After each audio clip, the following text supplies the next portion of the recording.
Hello internet friends, subscribers, party people, all those greetings. This is a YouTube channel update on Lake Oroville. Today I went over to the Oroville webcam and let it scan over the horizon. Here we have the status of the lake. So anyone who has been paying attention to the Oroville story, last year at this time it was flooding, and they had to release water through the emergency spillway, and there's been a massive repair being done. So this is the sunset of the Oroville Lake, and you can see the water line here, and the weather looks pretty clear. We just had one or two major storms, and the Sierra has a snowpack, and when that melts it releases into this reservoir. So on March 10th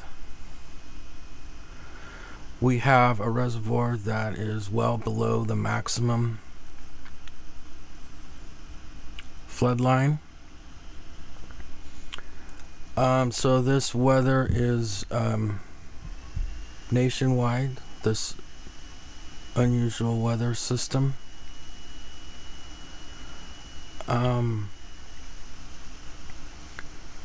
So last year, it wasn't that the dam wasn't designed for this type of weather, or that it was old. It was just that this type of weather hasn't been seen before. Here we have the buttes, a nice glory shot.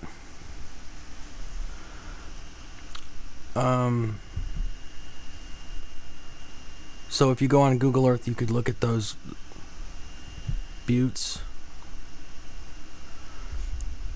So I went in and went to the latest update on the repair of Oroville Dam.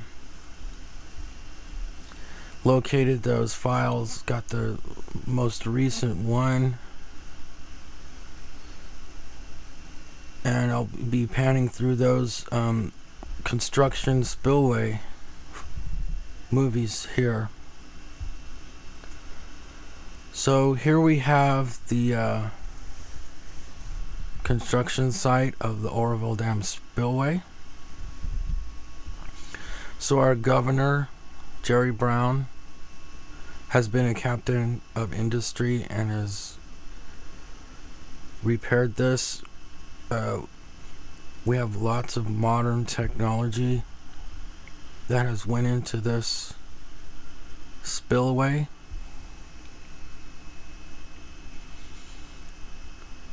It's a massive construction project.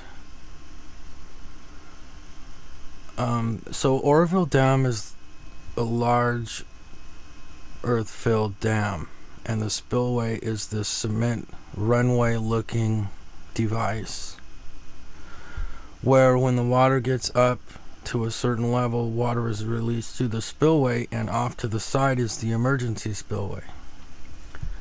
And anywhere from this runway to the dam is the toe of the dam. You'll get some arguments from different people about what the toe of the dam is or what it means. And so this looks like if there was a need to release water out of this spillway, it could be done. Let's say there was a storm and it was going to breach over the top of the reservoir. It could be used, the spillway right here. But there's probably some finishing touches on this construction project. So at the time I did this capture of the spillway, which was in February, I had also took the time to do a film capture of the reservoir at that time. So this is a capture back in February, panning around the valley and Oroville Dam here. So it looks like in these shots the water is lower down, so the reservoir is filling up. So it's always helpful to have a comparison, a before and after. So these are the before shots of the reservoir filling up, and the first shots of the Oroville reservoir is the after. So we have the before and after comparison.